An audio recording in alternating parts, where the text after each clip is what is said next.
தமிழகத்தில் பாராளுமன்ற தேர்தல் வாக்குப்பதிவு கடந்த 19ஆம் தேதி ஒரே கட்டமாக நடைபெற்றது. கொளுத்தும் வெயிலையும் பொருட்படுத்தாது அரசியல் கட்சி தலைவர்கள், பிரமுகர்கள் சூறாவளி பிரச்சாரம் மேற்கொண்டு வாக்கு சேகரிப்பில் ஈடுபட்டனர்.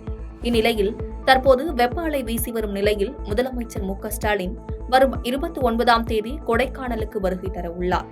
முதலமைச்சர் மு.க.ஸ்டாலின் மாலத்தீவுக்கு சென்று ஓய்வு எடுப்பதாக தகவல் வெளியான நிலையில் கொடைக்கானல் வரவுள்ளதாக தெரிவிக்கப்பட்டுள்ளது.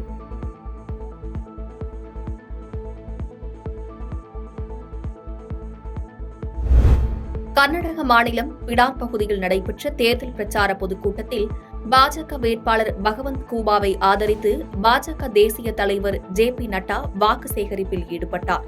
அப்போது பேசிய அவர், கடந்த 10 ஆண்டுகளில் பாஜக ஆட்சியில் பிரதமர் மோடி நாட்டை வளர்ச்சி பாதைக்கு கொண்டு சென்றுள்ளதாகவும், தற்போது உலகின் 5வது மிகப்பெரிய பொருளாதாரமாக இந்தியா உயர்ந்துள்ளதாகவும் தெரிவித்தார். மேலும் தொடர்ந்து பேசிய அவர், நரேந்திர மோடி மீண்டும் பிரதமரானால் உலகின் 3வது மிகப்பெரிய பொருளாதாரமாக இந்தியா உயரும் என்றும் வாக்குறுதியளித்தார்.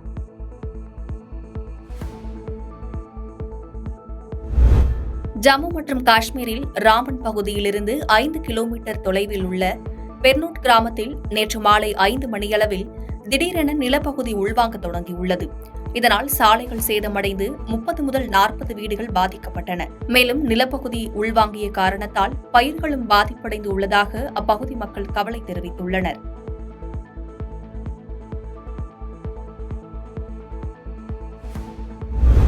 சென்னை தண்டையார்பேட்டை ஆர்.கே. நகர், சிவாஜி நகர் பகுதியில் வசித்து வருபவர் பிரபல ரவுடி ஆனந்த்.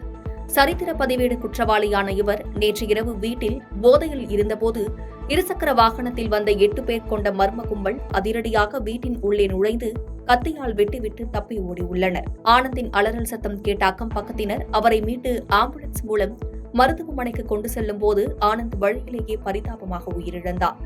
இதுகுறித்து தகவல் அறிந்து வந்த ஆர்.கே. நகர் போலீசார் வழக்கு பதிவு செய்து சிசிடிவி காட்சிகளின் அடிப்படையில் தப்பி ஓடிய குற்றவாளிகளை தேடி வருகின்றனர்.